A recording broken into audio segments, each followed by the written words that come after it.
during the game.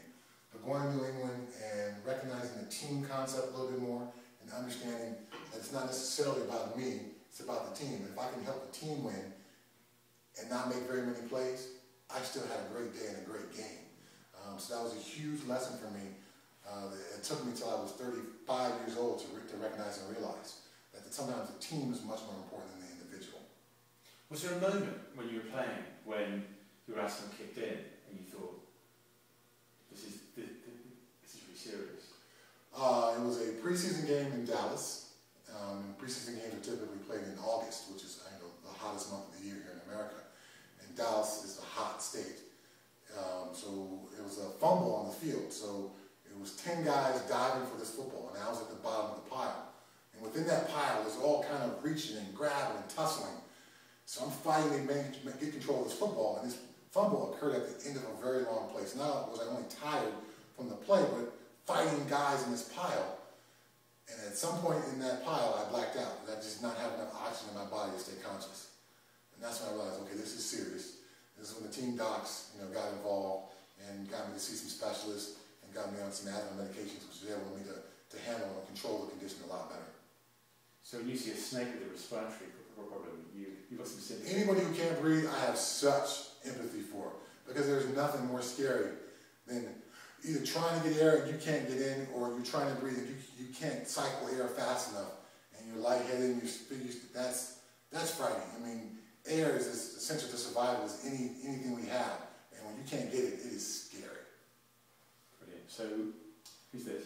Okay, so this here is a youth football team that I coached 2 years ago, and we won the Super Bowl. And despite me playing 15 years in the NFL and being on 2 teams that played in the Super Bowl, I've never won a Super Bowl. So that's my first Super Bowl victory. And I get choked up just talking about it. It's very special to be great, to achieve that moment of greatness. You work all year long with this, this group of 10-year-old boys, and to put them together and have them achieve greatness was awesome. I mean, truly, truly awesome for them and for me. Even though I had this huge career and played football by that point, since the time I was 6 years old, I didn't achieve the ultimate greatness until that moment. Was it a close run thing, the match? Yes, we won by 1 point. And we had some players who made plays for us in the game who hadn't made a whole lot of plays for us during the year. We had some players who stepped up big time. I mean, so it was a complete team, all coaches, all the boys effort in order for us to get there. And that's another thing that made it so special, is that it involved everybody. We didn't lean on 1-star player or 2-star players.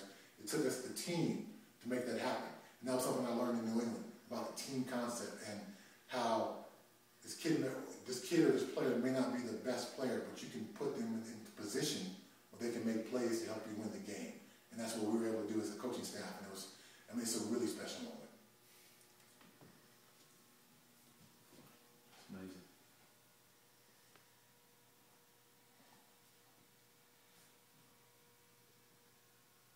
That was 3 years ago. Yes. Well, this coming football season will be 3 years from then, so it was 2 seasons ago. Do you reckon you get the Super Bowl again? As a coach, yes. Yeah. I mean, as a player, obviously I'm done. But as a coach, yeah, we will get the Super Bowl again, and we will win it again.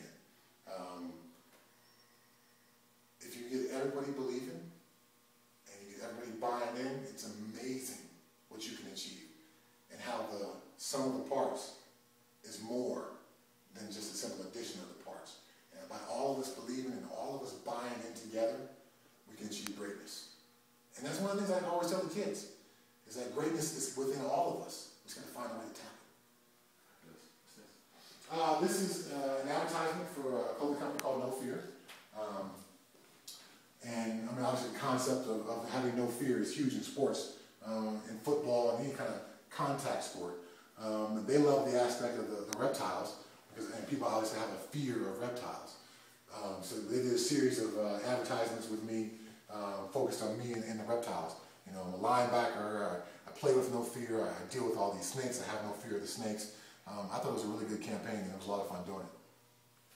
Does it annoy you when people try and make that some kind of connection between football and snakes?